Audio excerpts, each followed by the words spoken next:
Tiempo un gran privilegio para nosotros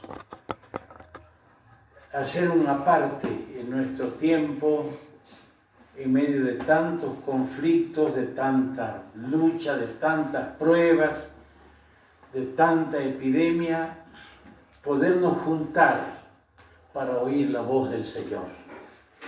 La voz del Señor es la única que puede traer el consuelo y traer la medicina, el remedio, el bálsamo que necesita nuestro corazón en un mundo que cada día se precipita a su destrucción, en un mundo donde la moral toda está deteriorada y ha salpicado inclusive a los hijos de Dios. Vamos a tener unos pensamientos sencillos. Yo quiero hablar sobre una frasecita que hay en las Escrituras. Es la palabra una cosa. Y vamos a leer la primera en el Salmo 27. Salmo 27. El versículo 4. Una cosa he demandado a Jehová. Ahí está. Una cosa he demandado a Jehová, esta buscaré, que esté yo en la casa de Jehová todos los días de mi vida, para contemplar la hermosura de Jehová y para inquirir en su templo. Que el Señor bendiga el inicio de la lectura de su palabra. Amén. No entenderíamos, hermanos, bien este pensamiento si no comprendemos en qué circunstancia fue escrito el Salmo 27. Ustedes van a ver, el Salmo empieza: Jehová es mi luz y mi salvación. Clarito dice en el verso 1, Jehová es mi luz y mi salvación. ¿De quién temeré? Y el verso 3, aunque un ejército acampe contra mí, no temerá mi corazón. Aunque contra mí se levante guerra, yo estaré confiado. ¿Por qué estas palabras del salmista David? Este salmo fue escrito después de la experiencia que tuvo cuando estuvo oculto en la cueva de Adulam. En la Palestina hay enormes cuevas que atraviesan el cerro a veces. Y con 400 hombres andaba huyendo David de su suegro, el rey Saúl. Y se metió ahí y cosas que el Señor permite, el rey Saúl con 3.000 hombres vino y acampó a la entrada de la cueva. Y el centinela, porque David fue un estratega militar, un guerrero, ponía centinelas. Dice, alerta, viene Saúl y ya está cerca. Entonces, ¿qué había que hacer? Los que estaban con sus arpas cantando, callarse. Los que habían prendido fuegos, luces para dentro de la cueva, apagarlas. Silencio. Y en la entrada de la puerta estaba el que iba para matarlos.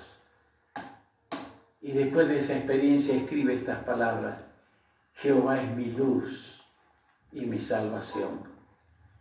Aunque tenga que apagar las luces en la cueva, hay luz y es el Señor.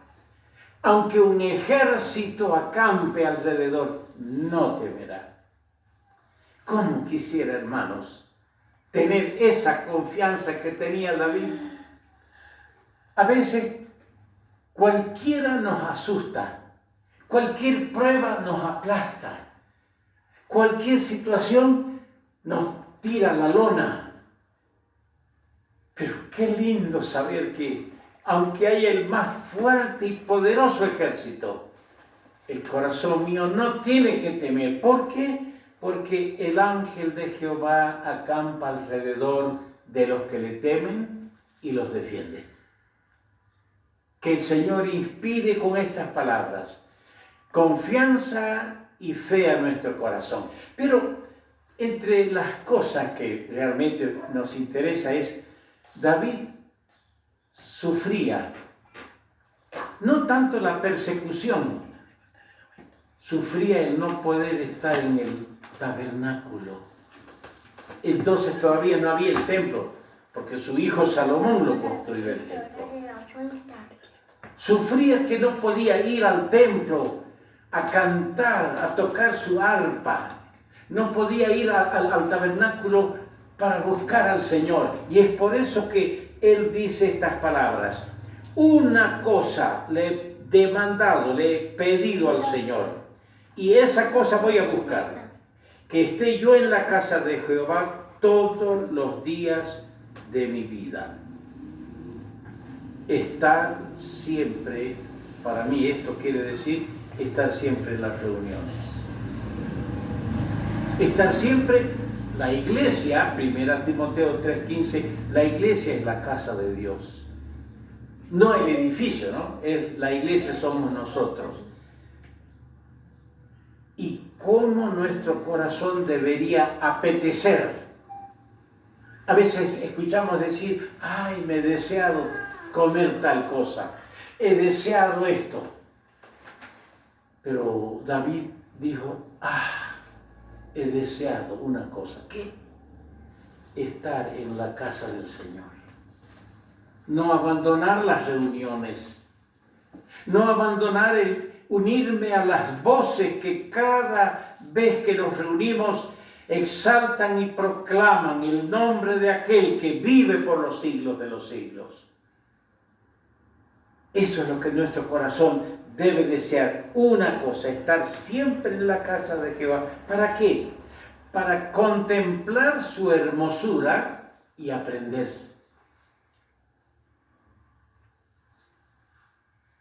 Las reuniones a veces se tornan, hermanos, en puntos de encuentro entre nosotros para charlar de negocio, para charlar de proyectos, y no es así.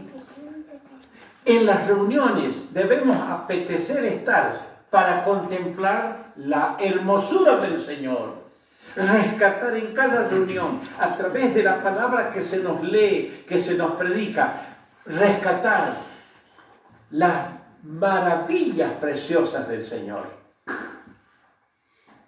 Y cuanto nosotros más le conozcamos, Él va a ser más precioso, más hermoso para nuestra vida. Eso es lo que va a ocurrir. Y dice, para inquirir en su templo, es decir, para investigar, para aprender. Porque si venimos a la reunión, hermanos, y nuestra mente está en los negocios de afuera, caramba, mañana tengo que hacer esto, mañana he dejado pendiente esto, o de lo contrario, ¿qué vamos a aprender? Nada.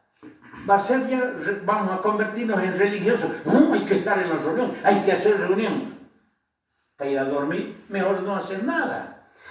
Tenemos que ir a las reuniones para aprender. Qué lindo es cuando uno va a la reunión, hermano, escucha. Había un hermano en Bermejo, ustedes lo han conocido. Aprendió a leer y escribir cuando se convirtió en la Biblia. No leía muy bien, en vez de iglesia, inglesia, decía él, a la forma como se escribió hablando. Pero escucharlo predicar, yo me deleitaba, hermano. ¿Por qué? Porque era un hombre que aprendía de Dios, aprendía a los pies del Señor y tenía un mensaje del cielo para entregar. No era un predicador profundo, pero cada expresión me mostraba algo de la hermosura del Señor. Y uno vuelve a la casa contento. He aprendido del Señor. Una cosa, dice el salmista, una cosa he demandado al Señor y esa cosa voy a buscar, que esté yo en la casa del Señor todos los días de mi vida para contemplar su hermosura y para inquirir, aprender en su templo. Hermanos, que ese deseo nunca falte en tu corazón y en mi corazón, de reunirnos. Por eso el escritor a Hebreos dice, no dejando de reunirnos o congregarnos como algunos tienen por costumbre. Nuestro segundo pensamiento en Marcos, el capítulo 10. Marcos, el capítulo 10 y el versículo 21. Entonces Jesús, mirándole, le amó y le dijo, una cosa, ahí está la palabra, una cosa te falta. Anda, vende todo lo que tienes y dalo a los pobres, y tendrás tesoro en el cielo, y ven, sígueme tomando tu madero, tu cruz. Una cosa te falta. Primero vimos una cosa deseada. Ahora, acá tenemos una cosa te falta. ¿Qué le faltaba a este joven? Estaba prisionero de la plata. Estaba prisionero, amarrado de las riquezas. Había una sed en su alma. Era un joven de una familia distinguida y rico. Salió cuando vio que Jesús el Nazareno pasaba por el camino con su puñado de discípulos, salió de su palacete y se arrodilló delante del Señor. ¿Qué haré para tener la vida eterna? Había una sed en su alma, había algo que le faltaba, pero parecería que él pensaba que la vida eterna era una parte que complementa a lo que él ya tenía. No sabía que la vida eterna es lo principal, lo demás es secundario. Estaba atado y el Señor le dice, una cosa te falta. Libérate de eso que te detiene. ¿Cuántos peones tendría? ¿Cuántos obreros? ¿Qué clase de ganado, de crianza, de campos, de cultivos tendría? No dice, pero dice que era rico. Y a veces hemos visto hermanos queridos libres por Cristo, contentos, felices. Y el Señor les bendijo materialmente y empezaron ellos mismos a hacer ataduras. La plata los amarró. Y el Señor quiere liberarnos de esas ataduras para que nosotros hagamos lo que dijo el Señor. Toma, le dijo, deja lo que tienes, dáselo a los pobres. Pero esta no era una cosa literal que tenía que regalarlo todo. Era una prueba que el Señor le estaba haciendo. Y ven, sígueme tomando el vilipendio. Sígueme tomando el vituperio. Sígueme tomando la vergüenza de salir fuera del real y llevar el vituperio. Esto es lo que nos hace falta. Identificarnos con el Señor. ¿Para qué? El Señor un día salió desde el pretorio sin poder llevar el madero. Tuvieron que cargarlo a un negro, Simón de Cirene. ¿Por qué? Porque sus espaldas habían quedado como campo recién arado por el látigo que le infligió Herodes. Su rostro empapado de sangre por la corona de espinas. Era costumbre de los romanos, cuando el gobernador sentenciaba a la muerte a alguien, el capitán, el centurión encargado de la ejecución, nombraba un portavoz. De tanto en tanto tenían que leer la sentencia. ¿Por qué se está llevando a ejecutar a ese reo? Y cuando llegaban, Jesús Nazareno. ¿Por qué? Porque dice que es rey de los judíos. La gente salían, las mujeres, las hijas de Jerusalén. Y el Señor tuvo que parar un rato de eso, darse la vuelta. Hijas de Jerusalén, no lloréis por mí. Llorad por vosotras y por vuestros hijos, porque vendrá día cuando dirán bienaventuradas las estériles y los pechos que no amamantaron. Porque si en el árbol verde se hacen estas cosas, en el seco, ¿qué no se hará? Estaba vaticinando lo que iba a ocurrir 40 años después de su muerte, la destrucción de Jerusalén, cuando entrarían los soldados romanos y a mujeres embarazadas con la espada le abrirían el vientre y matarían a la madre y al niño que tenía en sus entrañas. Era una vergüenza salir tras de Jesús, de un hombre así, condenado a muerte.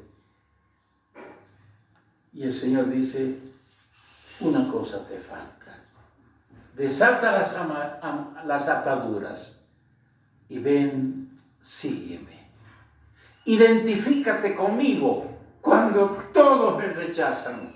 Quiero y necesito aquellos que dicen que me aman, que se identifiquen conmigo en mi rechazamiento. Porque cuando Él venga, hará mención especial de ellos delante de su Padre. Eso es lo que el Señor promete. En tercer lugar, hay otro pensamiento. En Lucas, el capítulo 10, veamos.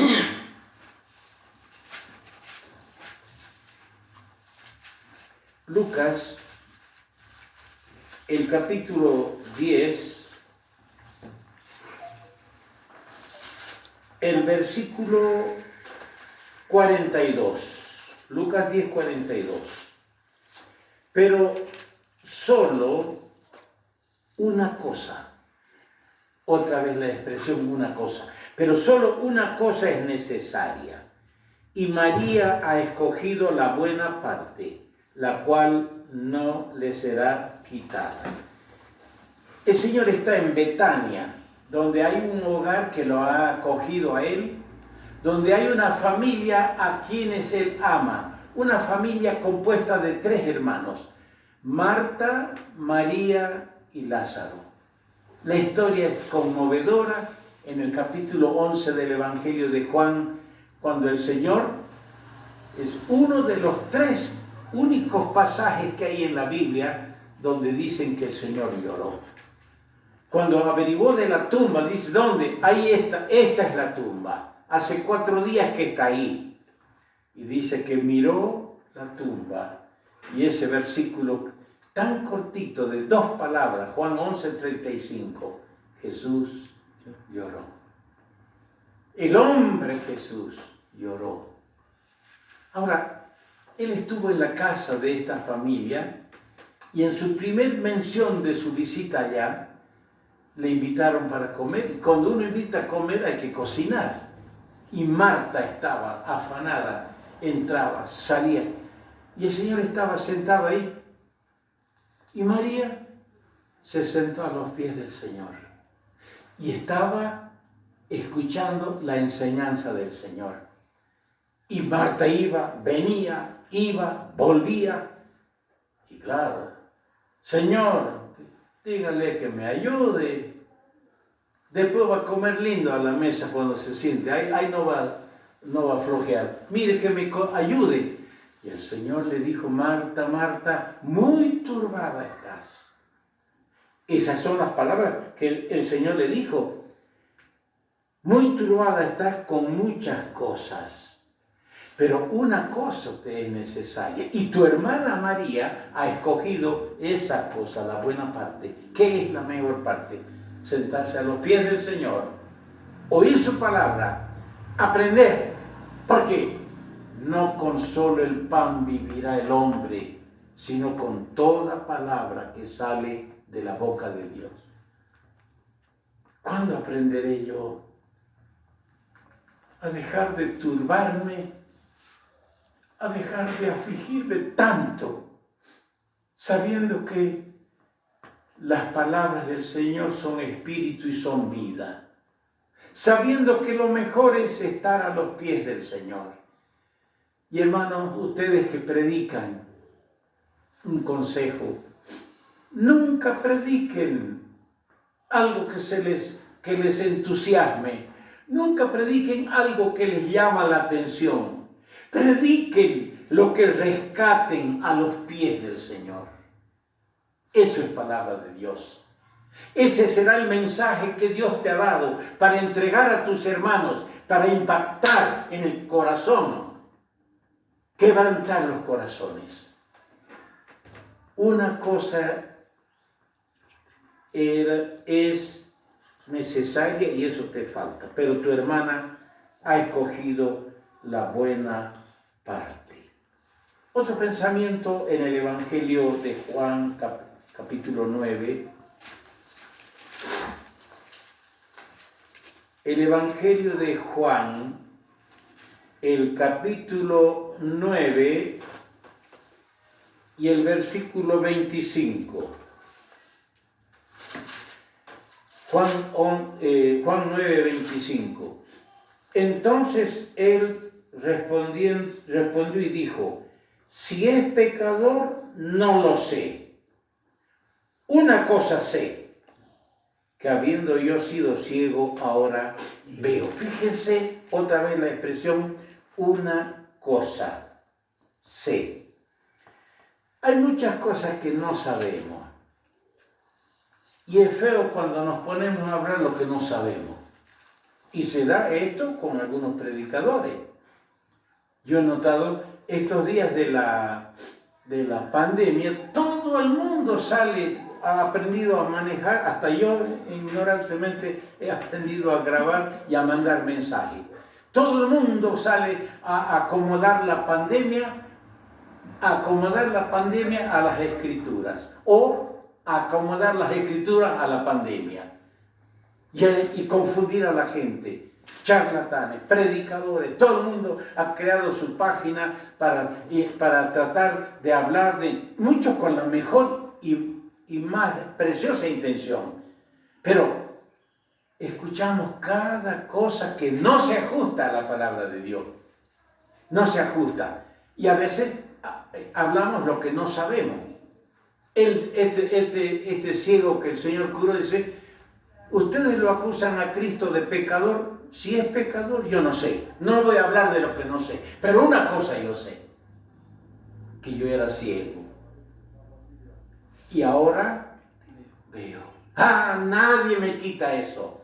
Nadie me va a quitar que Cristo salvó mi alma de la condenación eterna. Nadie me va a quitar que yo soy un hijo de Dios. Porque nadie me arrebatará de las manos del Señor, ni de las manos de su Padre. Cuando nos pregunten, hermanos, debemos responder lo que sabemos. Hay un hermano, no les voy a decir quién, son dos. En la cena del Señor se levanta, nunca lo hacía, se levanta y dice: hermano, vamos a leer Apocalipsis capítulo 6, versos 1 al 5, o al 6. Los 4 jinetes que hay en Apocalipsis 6. Lo lee. Bueno, dice: ahora voy a pedir que el hermano fulano y tal lo explique. Y se sentó. Y el otro, pobre, hasta a mí me sorprendería, aun por más experimentado que uno sea. Y el otro se encogía como gusano que lo apegan al fuego. Ahí, claro, lo sorprendió. Y se hizo todo un silencio. Bien que no habló. Porque ¿cómo voy a hablar lo que no sé?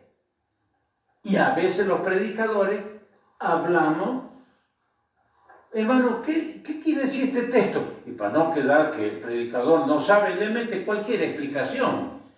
Y ya lo envenena al otro y ese sigue envenenando a otros. Entonces, el ciego dice: si eres pecador, yo no sé, pero una cosa sé. Ahora, ¿qué sabemos nosotros, hermanos, por ejemplo, de Dios? ¿Nos hemos puesto alguna vez a investigar en las Escrituras la personalidad de Dios? ¿Los atributos de Dios? Hablamos de Dios, pero no conocemos todo. ¿Qué sabemos de Dios? ¿Qué sabemos del Señor Jesucristo? Algunos lo ven, dicen, yo he oído predicar, dice, nuestro Señor murió como un mártir. El Señor no murió como un mártir. Él no murió por sus ideales. Él vino para ser el Salvador del mundo. Él vino para ser el mediador entre Dios y los hombres.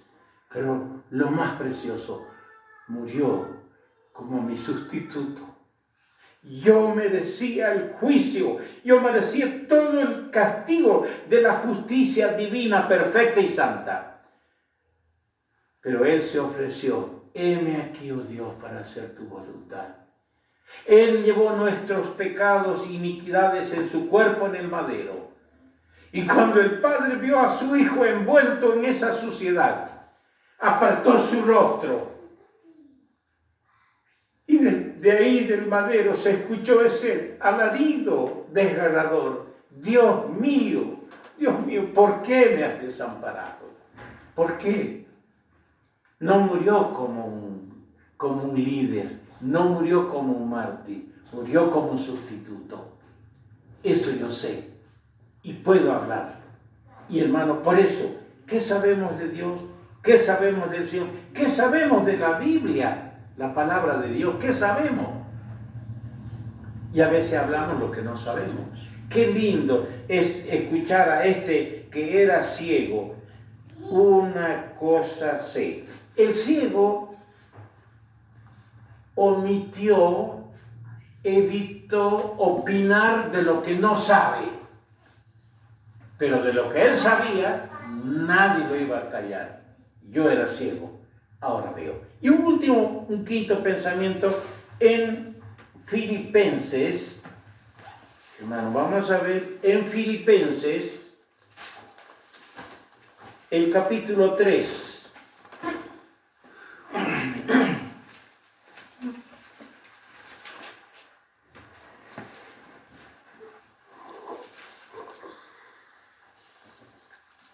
Filipenses, el capítulo 3, y vamos a leer el versículo 13. Filipenses 3:13. Hermanos, yo mismo no pretendo haberlo ya alcanzado, pero una cosa hago. Olvidando ciertamente lo que queda atrás y extendiéndome a lo que está delante, prosigo a la meta.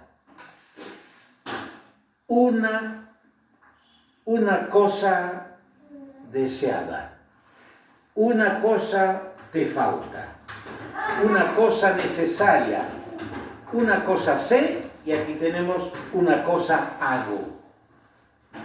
¿Qué hacía Pablo? Olvidaba lo que queda atrás. Nunca nos alimentemos de las desavenencias que tuvimos en el pasado con alguien. No nos hace bien. No miremos que en el pasado, porque el diablo va a hacer eso, yo he tenido un fracaso en el pasado, yo cometí este error, yo cometí esta equivocación, y nos damos vuelta en eso, y el diablo nos entretiene y nos va aplastando y frenando el extendernos adelante al conocimiento del Señor. Una cosa hago, olvidando lo que queda atrás. ¿Cuántas cosas, hermanos, habrá que olvidar? ¿Cuántas cosas en nuestra vida es mejor dejarlos y extendernos hacia adelante? A la conquista del conocimiento de Cristo Jesús. Involucrarnos en los planes de Jesucristo el Señor. Involucrarnos en las actividades de su pueblo. Olvidar aquello que tal vez alguien nos ha hecho infringiéndonos un daño, haciéndonos mal. El nutrirnos a diario, el alimentarnos a diario de ese pasado triste, no nos ayuda bien. Una cosa hago, olvidando lo que queda atrás, me extiendo hacia adelante. Es que nuestro camino no es para atrás. Nuestro camino es para adelante. hacia adelante. Y nuestro camino no es hacia adelante y hacia abajo, es hacia arriba. Empezando de la mirada, poner la mira en las cosas de arriba. Que el Señor bendiga su buena palabra en nuestro corazón. Amén. Amén.